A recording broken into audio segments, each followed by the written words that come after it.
Good afternoon mga gar.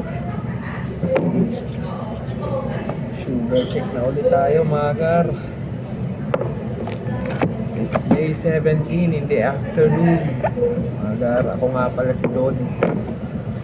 Ang Don na mahirap. Don ako nalungkot. Aray mo. Nga pala mga gar. Na 2 weeks na sa ating journey. More than 2 weeks na tayo. So, improving naman.